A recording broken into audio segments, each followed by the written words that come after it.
제가 고등학교 다닐 때 주말이 그렇게 기다려졌던 적이 있습니다. 주말에 했던 드라마가 있었거든요. 아들과 딸이라는 드라마입니다. 귀남이 나오고 후남이 나왔던 그 드라마를 기억하실 거예요. 최수정, 하이라, 김희애 이런 배우들이 등장했잖아요. 여기 보게 되면 최수정이 귀남입니다. 아들은 귀하게 여기고 딸은 천하게 여기는 그런 어떤 모습인데, 우리나라 과거에 보게 되면 이게 일반적인 모습이었어요. 아들은 귀하고 딸은 좀 그렇고, 제 아내가 명절에 저희 집 가보게 되면 좀 이걸 약간 느낄 수도 있어요. 아들은 귀하고 딸들은 좀 덜하고. 그래서 과거에 보게 되면 이런 일도 있었죠. 시골에서 집안이 어려우니까 모든 자녀들에게 투자하거나 교육을 시키지 못합니다. 그래서 딸들은 일찌감치 공장을 보내요. 그래서 오빠 뒷바라지를 시킵니다. 남동생 뒷바라지를 시킵니다. 이런 모습들이 상당히 많았습니다. 우리는 그 당시에 이런 것을 겪으면서 이상하게 생각하지 않았어요. 당연하게 여겼습니다. 미국의 상황을 한번 볼까요? 미국의 과거에 보게 되면 흑백이 완전히 분리가 되어졌습니다. 백인들 사는 곳과 흑인들 사는 곳이 달라요. 백인들 다니는 학교와 흑인 다니는 학교가 다릅니다. 백인 다니는 교회와 흑인 다니는 교회가 달라요. 심지어 미국에 그 유명한 이 보수적인 대학교가 있는데, 만약에 백인과 흑인이 만나서 결혼하게 되면요, 둘 다 학교에서 재적처를 냈습니다. 인종이 섞여서 결혼하는 것을 금하는 그런 것이 있을 정도로.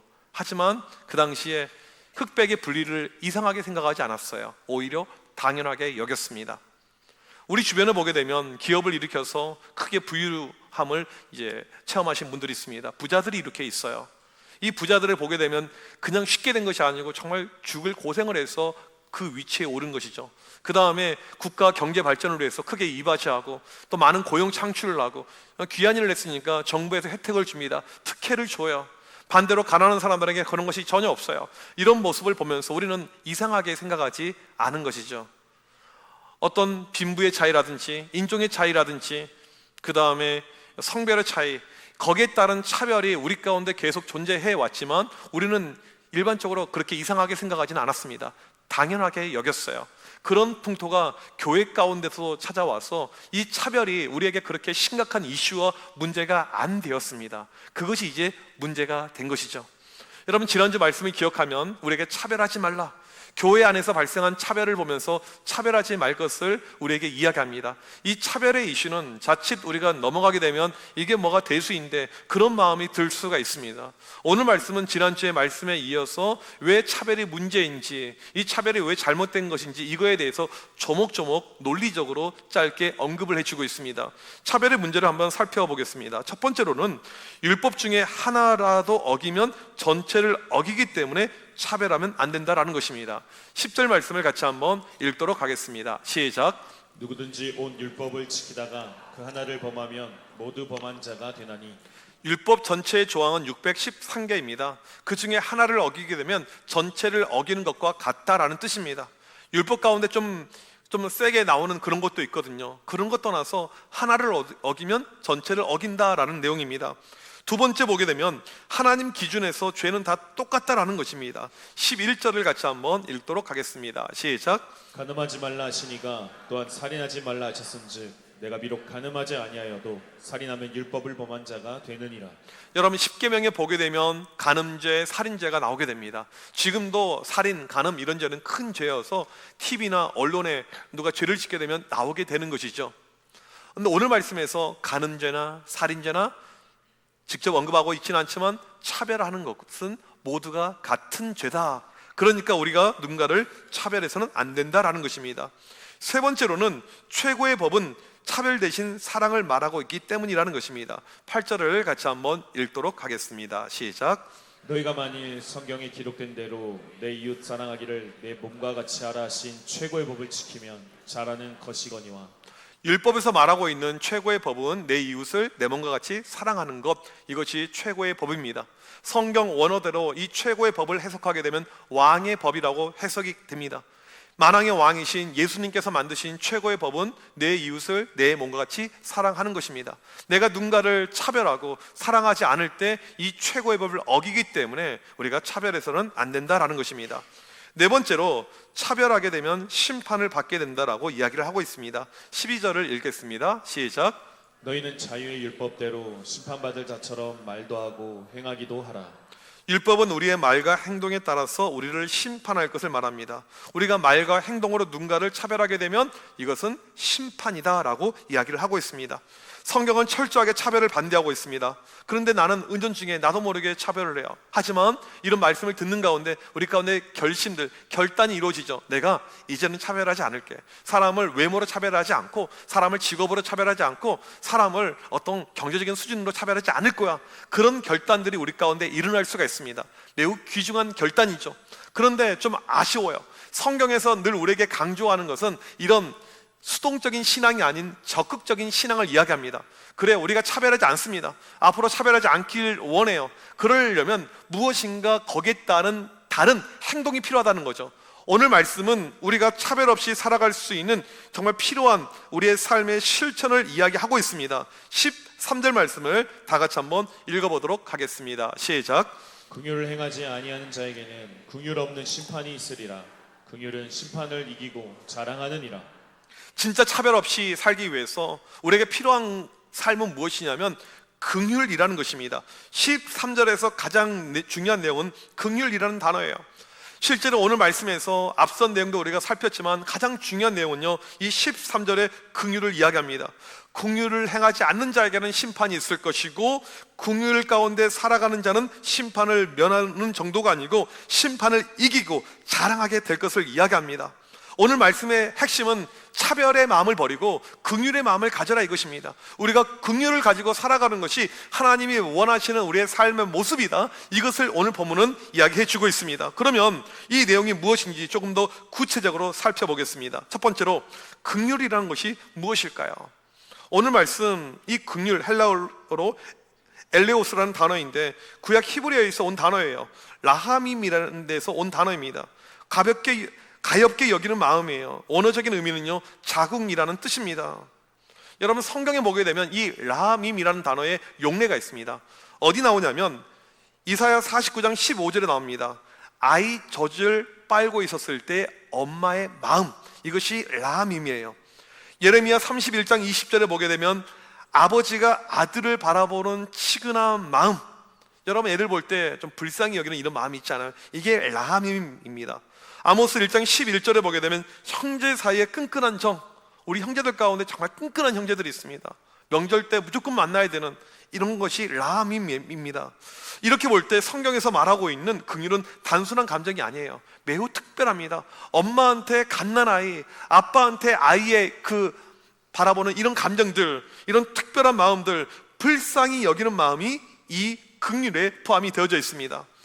여러분, 사자성어 가운데 단장지혜라는 이 표현을 들어보셨을 겁니다. 단장의 슬픔이라는 뜻이죠. 창자가 끊어질 듯한 가장 고통스럽고 비참한 슬픔이라는 뜻입니다. 이 단장지혜의 기원이 있어요. 중국 진나라 환원이라는 장수가 있었습니다. 총나라를 정벌하기 위해서 양쯔강 기슭으로 배를 타고 가는데 마침 이 나무에 원숭이가 한 마리가 놀고 있는 거예요. 이 군인들이 이제 심심하고 따분하잖아요. 이 새끼 원숭이를 잡아가지고 배에 실었어요. 데리고 놀려고, 이제 뭐 장난치고 이렇게 하려고요. 근데 그 순간에 어미 원숭이가 이 광경을 목격합니다. 그리고 자기 새끼를 찾기 위해서 소리를 지르면서 이 원숭이가 따라와요. 배는 이미 출발했습니다. 이 어미 원숭이가 무려 40km를 쫓아왔어요. 그리고는 배가 멈추자 그 순간에 점프해서 이 배로 올라탑니다. 근데 그 순간에 어미 원숭이가 직사를 해요. 군인들이 볼 때 충격을 받은 거죠. 힘들게 자기 새끼를 찾아왔는데 여기서 직사하거든요. 왜 죽었을까 궁금해서 배를 갈라봤더니 창자가 어떻게 돼 있냐면 끊어져 있는데 그냥 끊어져 있는 것이 아니고 토막토막 끊어져 있는 거예요. 이것을 가리켜서 단장의 슬픔이라고 합니다. 이게 바로 불쌍히 여기다라는 단어의 의미라는 것입니다. 우리를 긍휼히 여기셨다, 이 말은 창자가 끊어질 정도로 우리를 사랑하셨다. 어미 원숭이가 새끼 원숭이를 사랑하듯이 그런 마음을 가지고 사랑했다. 이것이 긍휼의 의미라는 것입니다. 두 번째로 보게 되면 하나님은 이 긍휼이 풍성하시다라는 것입니다. 에베소서 2장 4절을 보게 되면 긍휼이 풍성하신 하나님이라고 이야기합니다. 성경 곳곳에 하나님의 성품 긍휼의 하나님을 이야기합니다. 시편 103편 8절, 여호와는 긍휼이 많으시고 은혜로우시면, 예레미야가 3장 22절, 23절을 같이 한번 읽도록 하겠습니다. 시작. 여호와의 인자와 긍휼이 무궁하심으로 우리가 진멸되지 아니함이니이다. 이것들이 아침마다 새로우니 주의 성실하심이 크시도소이다. 여러분, 하나님의 이 긍휼은요 그냥 적당한 것이 아니고요 무궁합니다. 많으신 거예요. 풍성합니다. 아침마다 새롭게 우리에게 주어지는 것이 하나님의 긍휼이라는 것입니다. 이 성경 누가복음 15장에 보게 되면 하나님의 긍휼의 마음이 얼마나 큰지를 보여주고 있습니다. 어떤 부자가 있는데 2명의 아들들이 있었어요. 큰아들과 둘째 아들. 큰아들은요 아버지 입장에서 늘 든든한 존재이죠. 아버지 일을 열심히 도와줍니다. 큰아들은요 걱정할 것이 하나도 없어요. 문제는 둘째 아들입니다. 맨날 사고치고 맨날 문제를 일으키곤 그 아들이 하루는 아버지를 찾아와서 아버지 저에게 유산 좀 주세요 라고 이야기해요. 여러분, 만약에 여러분이 이번 명절에 자녀들 만났는데 뜬금없이 아들이 아버지 유산 좀 주세요, 어떻게 주시겠습니까? 최 원장님 주시겠습니까? 가져라. 절대 안 주신다고 지금 거기다 바로 꿈도 꾸지 마세요. 여기 아들이 있는데 안 주실 것 같아요. 네. 보통은 이제 주지 않죠. 근데 요즘에는 이제 부모님들이 융통성을 발휘해서 그래 내가 미리 줄게 이렇게 줄 수가 있을 것입니다. 근데 이 고대 유대 사회에서는요 이게 무엇을 의미하냐면요 아버지 죽으십시오를 의미합니다. 폐륜을 의미하는 거예요. 아버지 빨리 죽으시고 빨리 저에게 돈을 주세요. 제가 어제 영상을 하나 보는데 도박에 중독된 아들의 영상을 보았습니다. 그 아들이 도박 빚이 엄청나게 많아요. 이제 인터뷰하는데 이 기자한테 뭐라고 이야기하면 아버지 유산 가지고 갚을 것입니다. 딱 그렇게 이야기해요. 아버지가 빨리 죽었으면 좋겠습니다. 그렇게 이야기하더라고요. 이런 폐륜이 누가복음 15장에 등장하는 그 아들의 폐륜입니다. 그런데 이 아버지가요 유산을 줬어요. 부자니까 돈이 한두 푼이 아니겠죠. 많은 액수의 돈을 줬어요. 근데 흥청망청 유흥을 즐기면서 그 돈을 다 써버립니다. 여러분, 자녀에게 돈을 줬는데 이 돈을 그렇게 다 써버려요. 그러면 이 아들 꼴도 보기 싫을 것입니다. 이번 명절에 찾아오지도 말라고 할 거예요. 그만큼 싫죠. 그런데 이 아버지는 그러지 않습니다. 아들이 그렇게 돈을 썼다는 것도 알고 있으면서 아들이 오기만을 기다립니다. 그래서 아들이 오늘 올까 내일 올까 하면서 항상 문 앞에서 아들을 기다렸어요. 하루, 이틀, 사흘 계속 기다립니다. 그런데 보니까 아들이 온 거예요. 거지 몰골을 하고 아들이 옵니다. 그때 아버지가 뛰어갑니다. 그리고 아들을 안아요. 그리고 아들을 위해서 잔치를 벌어줍니다. 여러분, 성경에서 말하고 있는 이 긍휼, 아버지의 긍휼이 이런 것을 이야기합니다. 자격 없는 아들을 향한 한없는 사랑, 우리의 상상을 초월한 사랑과 용서, 이것이 바로 하나님의 긍휼이라는 사실이죠. 세 번째로 우리 모두는요 하나님의 긍휼을 이미 체험했다는 것입니다. 여러분, 우리가 기억해야 될 것은요 이 누가복음 15장에 있는 하나님의 긍휼이 이미 우리 가운데 임했다라는 사실입니다. 저희 집에서 주일날 예배 끝나고 목장별로 이렇게 신방을 이렇게 하잖아요. 그러면 정말로 말을 처음 섞어본 분들이 계십니다. 이제 목장 신방이 다 끝나가는데 안 오신 분들 계시잖아요. 그분들만 모아서 좀 따로 모임을 할까 이런 마음이 좀 들어요. 예. 왜냐하면 저는 이야기하고 싶어요. 어떤 분들은 그래요. 목사님 주일날 피곤하실 텐데 이게 중요한 것이 아니고 이야기하고 싶어요. 진짜로 이야기하고 싶어요. 그래서 제발 좀 와주세요. 간곡히 부탁을 드립니다. 저번에 이제 한 분이 그런 이야기를 해요. 한 번도 저랑 이야기를 해본 적이 없으니까 눈을 못 맞추세요. 그리고 하는 이야기가 뭐냐면, 목사님 제가요 지은 죄가 많아서요, 저는 죄를 너무나도 많이 지어서 제가 목사님을 볼 면목이 없습니다. 그렇게 이야기를 하시더라고요. 여러분, 우리가 죄로 따지게 되면 여러분이나 저나 큰 차이가 없는 거예요. 하나님께서 우리가 지은 죄에 대해서 만약에 심판을 하셨다라면 이 자리에 남아있을 사람이 어디에도 없다라는 것입니다. 우리는 모두 똑같아요. 하나님의 긍휼이 있기 때문에 여러분이나 저나 오늘 이 자리에서 예배를 드릴 수가 있는 것이죠. 하나님의 놀라운 사랑의 긍휼이 우리 가운데 임했습니다. 에베소서 2장 4절과 5절을 같이 한번 읽어보도록 하겠습니다. 시작. 긍휼이 풍성하신 하나님이 우리를 사랑하신 그 큰 사랑을 인하여 허물러 죽은 우리를 그리스도와 함께 살리셨고, 우리를 살리셨습니다. 그 풍성한 긍휼로 말미암아서. 이 말씀 3절부터 보게 되면 본질상 우리는 진노의 자녀라고 이야기합니다. 우리는 죄로 인해서 심판이에요. 죄로 인해서 사망입니다. 그냥 끝나야 될 운명인데 하나님의 긍휼이 작동이 되어서 우리가 살게 되었다라고 이야기를 하고 있습니다. 베드로전서 2장 10절 말씀을 같이 읽도록 하겠습니다. 시작. 너희가 전에는 백성이 아니더니 이제는 하나님의 백성이요 전에는 긍휼을 얻지 못하였더니 이제는 긍휼을 얻은 자니라. 여러분, 베드로전서 2장 10절의 말씀이 지금의 우리의 아이덴티티, 우리의 모습이라는 것입니다. 영국의 윌리엄 테일러라는 사람이 절도죄로 사형에 처하게 됩니다. 교수형 때에 이제 올라가게 되었어요. 이제 오늘 그는 목숨이 청장의 이슬로 끝나게 되는 것이죠. 근데 그 순간에 조지 3세 이 국왕의 사면령이 선포가 되었습니다. 왕의 자비가 임하게 된 거예요. 왕의 긍휼이 임하게 되는 것입니다. 이제 줄을 당기면 바로 사형으로 끝나게 되는데 그 순간에 잠깐 하면서 이 사람이 살게 되었습니다. 여러분, 이런 모습이 우리의 모습이라는 것입니다. 베드로전서의 말씀, 에베소서의 말씀, 오는 본문의 말씀이 이거라는 거예요. 긍휼이 풍성하시는 하나님의 사랑으로 말미암아 우리가 지금 살고 있다. 우리는 그 긍휼을 체험했다. 이것을 말씀해 주고 있습니다. 네 번째로 이 긍휼을 실천할 때 우리에게 복이 임한다라고 약속을 하고 있습니다. 마태복음 5장에 보게 되면 팔복이 등장하는데 다섯 번째 복이 긍휼입니다. 같이 한번 5장 7절 말씀을 읽도록 하겠습니다. 시작. 긍휼히 여기는 자는 복이 있나니 그들이 긍휼히 여김을 받을 것이미요. 긍휼히 여기는 사람에게 긍휼히 여김 받는 복을 약속하고 있습니다. 오늘 이 말씀과 오늘 본문의 13절이 연결이 되고 있어요. 여러분, 13절 말씀을 그냥 여러분이 성경을 통독하면서 읽게 되면요, 무슨 말인지 이해가 하나도 되지 않을 것입니다. 우리 13절을 다시 한 번만 읽어보도록 하겠습니다. 시작. 긍휼을 행하지 아니하는 자에게는 긍휼 없는 심판이 있으리라. 긍휼은 심판을 이기고 자랑하느니라. 긍휼을 행하지 않는 자는 심판을 받게 되고 긍휼을 실천하는 자는 심판을 오히려 이기고 자랑한다라는 의미입니다. 여기서 심판을 이기고 자랑한다, 동사가 두 개 쓰여졌지만 헬라어 원문에는요 동사가 하나밖에 없어요. 타카우카 오마이라는 단어인데 뽐내며 자랑하다, 위로 뛰어나다, 스스로를 높이다 이것입니다. 그래서 13절을 직역하면 긍휼이 심판보다 높다예요. 다른 말로 긍휼이 심판을 이긴다라는 것입니다. 심판이 얼마나 무섭습니까? 우리가 겁내하는 거, 무서워하는 거 심판이잖아요. 내가 죄를 짓고 감옥에 들어갑니다. 판결, 심판, 우리는 얼마나 두려워합니까? 죄로 인해서 우리가 심판을 받아야 되는데 심판만큼 무서운 것이 어디 있습니까? 그런데 오늘 말씀은 긍휼이 심판을 이긴다. 긍휼은 모든 것을 덮을 정도로 강하다. 긍휼의 파워만큼 센 것은 없다. 죽음도 사망도 어떤 것을 다 이길 수 있는 것, 해결할 수 있는 것이 긍휼이다. 그러니까 우리가 실천해야 될 것이 무엇입니까? 하나님의 긍휼을 실천해야 된다라는 사실입니다. 여러분, 우리가 교회에서 신앙생활 하다 보면 우리보다 좀 못한 사람을 볼 때가 있어요. 우리 호선나는 모르겠어요.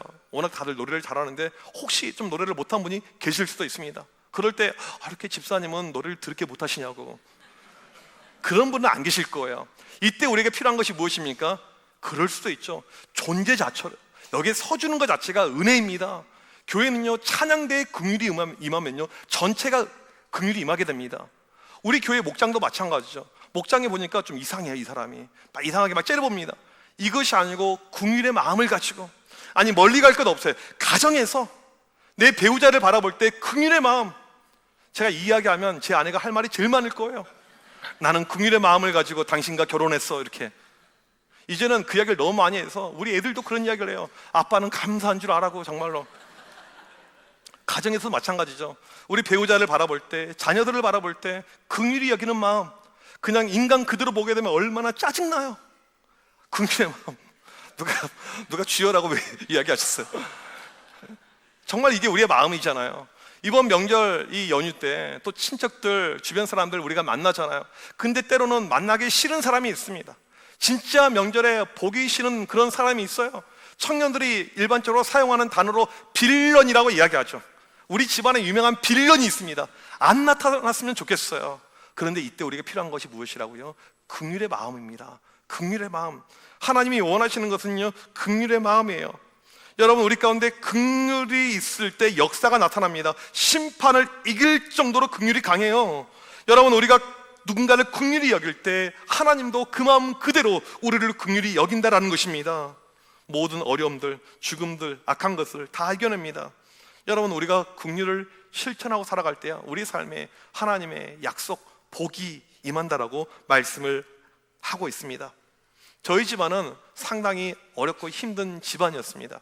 저희 할아버지 때를 이야기하는 것이에요. 저희 할머니가 시집을 이렇게 와서 이제 가정을 이렇게 일으키시는데, 솔직히 이제 말씀드리면 저는 할머니를 별로 좋아하지는 않았어요. 왜냐하면 할머니가 다소곳한 우리 교회 권사님들 같은 그런 이미지가 아니었습니다. 모르겠어요. 우리 엄마랑도 좀 안 친한 것 같고. 아무튼 할머니를 제가 그렇게 좋아하진 않았는데, 이제 이해가 되는 것은 어려운 집안에 와가지고 집안을 일으키는 것이 할머니였기 때문에 온갖 고생을 다 하신 것이죠. 그러니까 할머니가 상당히 강하세요. 누구한테 지지 않고 인상과 표정도 아주 강해 보이시는 그런 어떤 캐릭터셨습니다. 예전에 시골에서는요, 동네 만약에 한센병 환자, 나환자, 문둥병 환자가 발생하게 되면 그 집을 불살라 버렸습니다. 전염될 수도 있고, 그 다음에 더럽고, 그 다음에 재수 없다라고 해서 불살랐어요. 그런데 할머니가 살던 그 시골 동네에 이 나환자가 발생한 거예요. 그래서 동네 사람들이 그 초가집을 불질러 버린 것입니다. 한순간에 집이 없어졌어요. 그러니까 이 한센병 걸린 이 여자분이 동네에 있는 우물에 물에 빠져서 자살해서 죽습니다. 근데 문제는 무엇이냐면 그 집에 아이들이 둘이 있었어요. 이제 남편도 없고, 첫째 11살짜리 남자아이, 애는 남자아이니까 쓸모가 있잖아요, 농경문화 가운데. 그래서 다른 집에 소몰이 하는 머슴으로 보냈어요. 문제는 둘째 여자애예요. 지금이야 우리가 딸을 귀하게 여기는 시대가 되었지만 과거에는 딸은 별로 이렇게, 그러니까 동네에서 아무도 거들떠보지도 않는 거예요. 8살짜리 여자애가 혼자 그냥 거지처럼 남아있는 것입니다. 문둥이 자식이라고 사람들이 손가락질하는 거예요. 근데 그때 저희 할머니께서 이 여자아이를 거둡니다. 그리고 키웠어요. 10년 동안. 그리고 18살 되었을 때 시집을 보냈습니다. 그리고 이제 세월이 지났어요. 저희 집은 복을 많이 받았어요. 저희 아버지 세대에, 저희 세대에 그 중에 한 명은 저고요. 저희 집안 이제 명절 때 이렇게 가보게 되면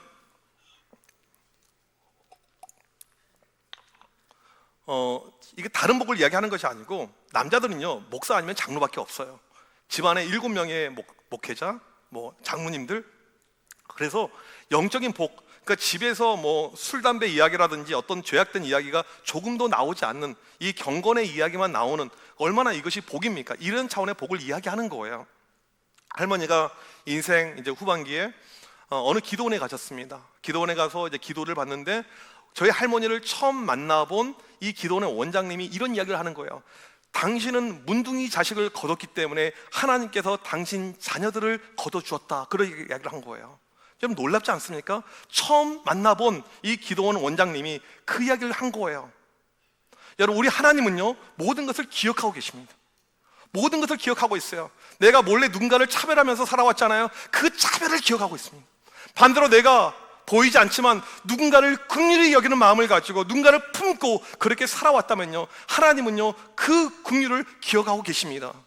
그리고 우리에게 복으로 바꿔준다라고 이야기하죠.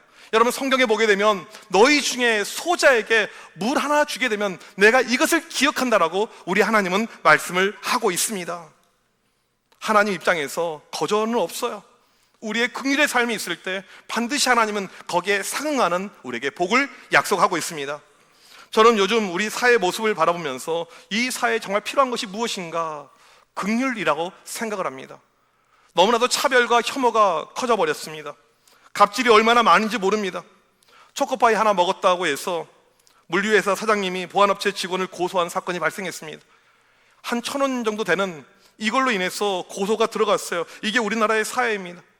남성들이 주로 인터넷 들어가는 사이트가 있는데 거기에 이런 글들이 종종 올라와요. 길 가다가 어떤 여자가 쓰러져 있으면 절대 심폐소생술을 하지 말라, 끝난 다음에 성추행범으로 오인받는다.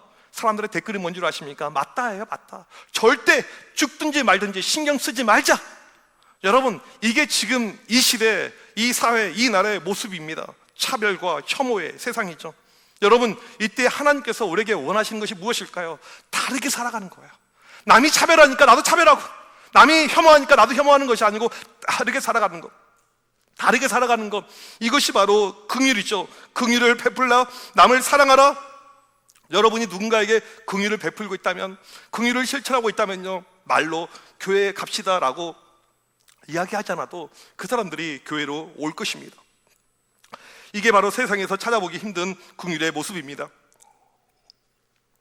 오늘 우리가 실천해야 될 내용은 다른 것이 아니고 이 긍휼이에요. 이번 한 주간, 이 명절의 기간, 이 휴가의 기간 정말 좋은 타이밍이죠. 많은 사람들을 만나니까 여러분 오늘 우리에게 주신 이 말씀을 기억하면서 하나님 긍휼을 실천하길 원합니다. 하나님의 긍휼의 마음을 가지고 우리 친지들, 식구들, 지인들, 주변 사람들에게 나아가게 하여 주셔서 이런 믿음의 성숙들 우리 가운데 허락해달라고 하나님께 나아가는 우리 모두가 되시길 주님의 이름으로 간절히 축복합니다. 우리 이 시간 자리에서 일어나셔서 함께 찬양하길 원합니다. 하나님께서 우리에게 베풀어 주신 그 긍휼의 사랑을 다시 한번 기억하면서 오직 주의 사랑에 매여 내 영 기뻐 노래하길 원합니다. 주님께서 나에게 주신 그 긍휼의 은혜를 다시 한번 기억하면서 나아가길 원합니다. 우리 이 시간 찬양하도록 하겠습니다.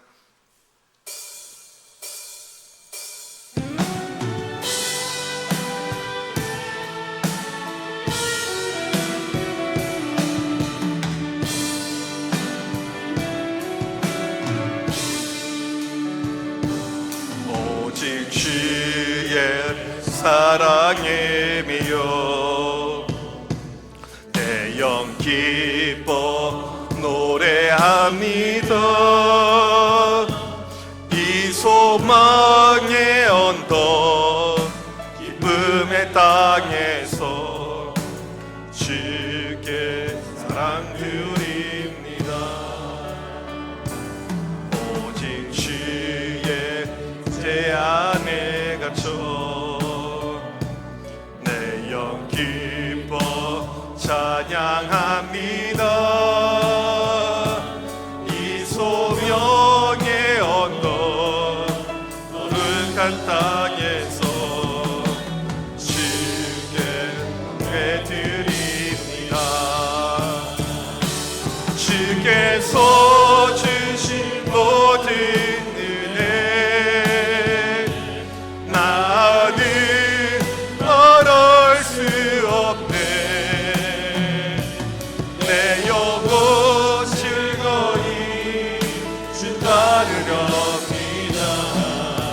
주께 삼드립니다. 오직 주의 사랑에 매여 오직 주의 사랑에 매여 내 영 기뻐 노래합니다.